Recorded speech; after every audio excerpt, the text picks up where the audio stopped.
What's up, you guys? Welcome to the third installment of Fuel Your Frame. This is the Zero Confusion Meal Planning course.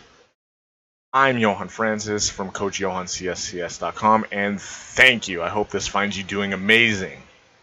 I'm fired up today to talk about cycling and biking and get you guys a meal plan where you can do that successfully.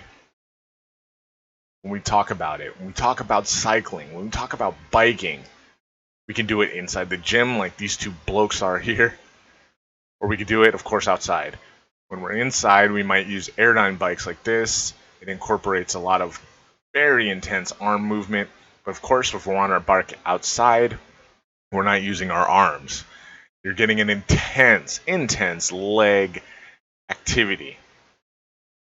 Either way, indoors or out, when we're spinning or we're doing our cycling, we're talking about intervals, okay? When we're talking about cycling, the trend is to talk about doing fasted morning cardio. Before we talk about the fasted morning eating pattern, is it good, is it bad, is it helpful, we have to remember some of our hashtag facts, or our fit facts. Well, we did this last week, remember? Those intervals are great for you. So let's get out with the old, in with the fresh. Here's a second fit fact. You go online right now and you search meal planning for cycling, right? For biking. You'll see that the culture revolves around this idea of fasted morning cardio.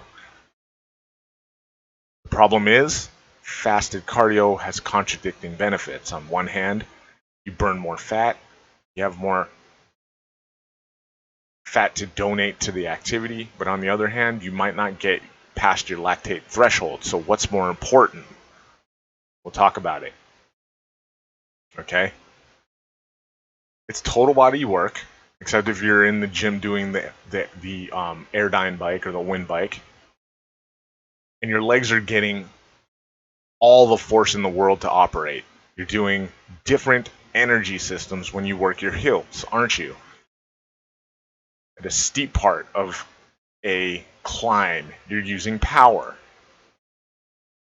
When you're done using your power, you're going to switch over into kind of strength, right? Maybe you have rolling hills in front of you. Along the way, you can't stop pedaling, obviously, or you'll fall off your bike. So that requires endurance. And so, of the 4 types of energy system, we're using 3 of them. So basically all of them. Well, remember I said, if you go and you look, you'll see that a lot of people get up in the morning and they'll do this kind of exercise fasted. What do you guys think? Is that a great way to do it or not? Well, we have to consider what we're doing when we're spinning, when we're cycling. Yes, it includes an amazing playlist, bouncing up and down in your saddle, right? You dip to the left twice, back to the right. All that is amazingly fun. Sometimes there's no lights. There's a lot of LEDs. There's a lot of bass. It's amazing, right? If you get a great spinning instructor, it's amazing. But what if you're outside? Right? What if you're outside and you're doing hills, doing off-roads? Well, on average, the average person is able right now to do about 6 miles, okay? 6 miles on their bike,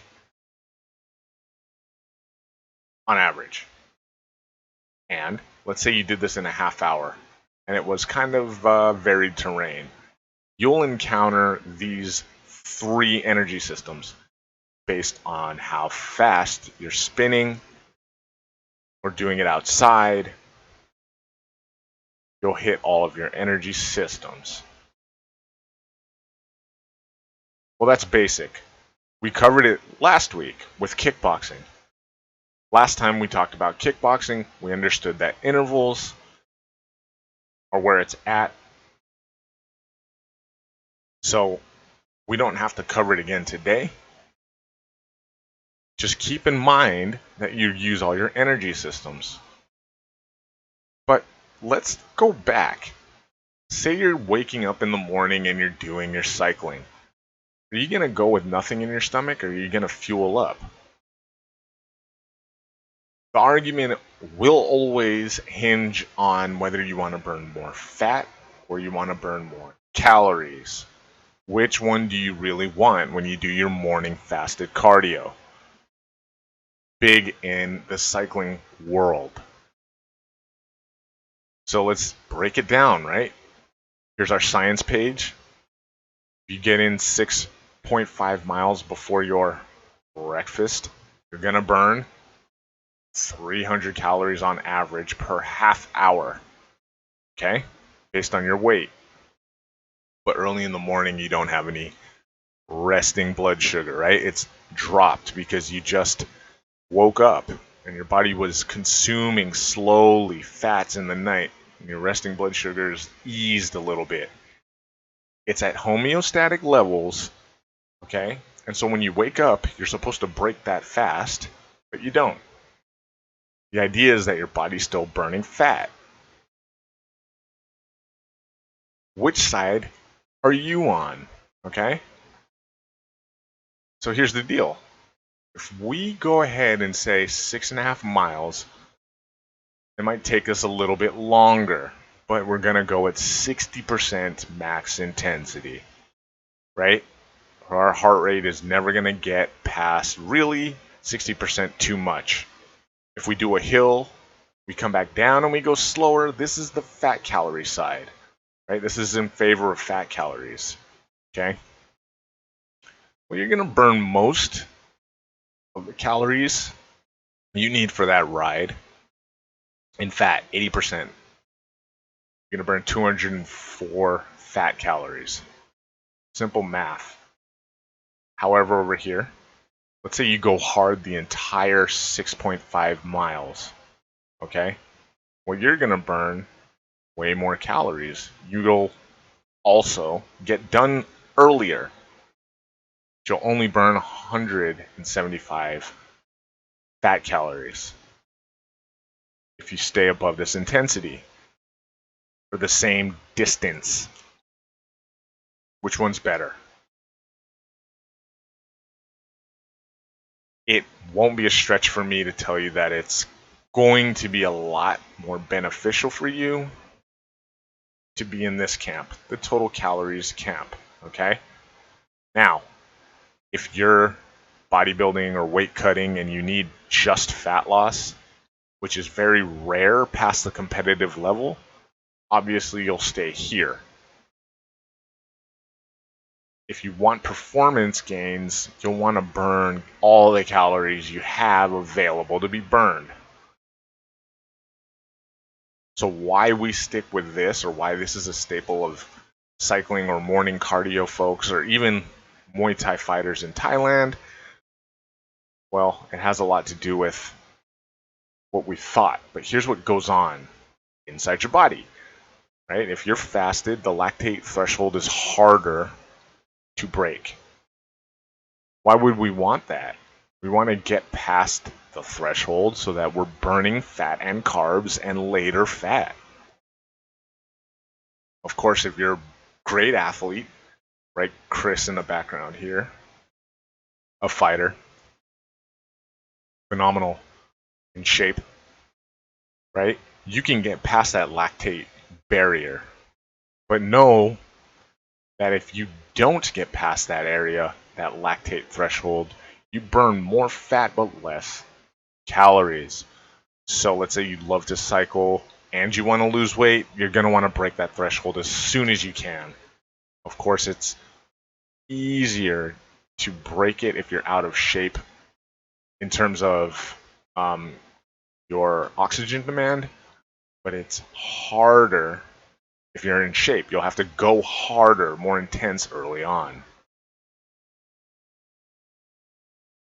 And when I tried doing my fasted cardio, I always felt tired. I never got going. Of course, I didn't do it on a bike. I did it running. But without eating breakfast, running out the door, and getting going, I never really got my engine revving. And there's something to be said about fueling yourself poorly. And I'll maintain that it's not this overcoming of a hurdle right? And beating a weaker version of yourself if you just didn't fuel it right. Okay? It's good to beat self-defeatism, but not if you also just skipped breakfast. You're not a hero if you just decided not to fuel properly. So that's why I feel like it's not the way to go. There's a couple things that when you're cycling you want to remember. Creatine always, from day one, despite the ambiguity, has been shown to be super effective with producing fast twitch muscle in the legs with athletes when they're lifting weights. So inside the gym, it's good that you have creatine inside those muscles or soaked inside the muscles. So we are going to continue to eat the foods that supply that creatine, right? Our meats, chickens, fish, the pork, etc. We're going to save that for dinner. But look at this up here. Let's start at the top, okay? We're going to have a pre-breakfast. So this is the first time. I always subscribe that when you're going to leave and work out real early in the morning, that you don't do it fasted. A better recommendation is to have about 15 grams of sugar, which is under 100 calories. And I don't mean table sugar or refined sugar. I mean fruit. Something easy to break down. Okay? And that is your pre-breakfast, your pre-workout. You go out, you do your half hour, your 45 minutes. You come back in, and you're ready for the rest of your breakfast, which is a recovery also. You can add in some protein, like bacon, and go with your smoothie, get your fiber in, right? And help your stomach digest. For lunch, we go with the salads, the wraps, heavy on the veggies, and start adding in protein, but not voluminous. I always say salads, soups, and shakes. But we did the shake up here, so this lunch will be salads, wraps, and soups. And dinner, we're going to get more complex carbs than protein, but we're going to go for it. We're going to save the chicken, the pork, the steak, the burgers if we need for dinner. All right, so let's recap. Okay? It's a different type of workout. You're going to pedal soft and hard, and you can't stop. It's different than running. Sure, you can, but the idea is to keep going, if all at a lower pace. This is inclusive of spinning, cycling, like that. It can get real hard real quick if you dedicate yourself to doing it. On your climb, you're going to use power, you're going to use strength with the hills, and you're going to stay on with your endurance. So it's really a great way to work your legs and to just carve those guys into shape, fuel your frame. This is a great way to shape your frame, your leg frame. Good way to get cardio. You want to produce great leg power? Think about taking in more creatine sources. And while fasted cardio is popular, I think it's better to have your pre-breakfast. Split your breakfast and still eat 4 times. Right around there. So, this has been another week of Fuel Your Frame. Next week, we're going to get into the strength aspects of eating. But if you just want to skip all that and you want me, your boy, to do the work for you, I can do that too. Right? I got no problem doing that for you. Just reach out to me at the website. Until then, stay up. I'll talk to you soon.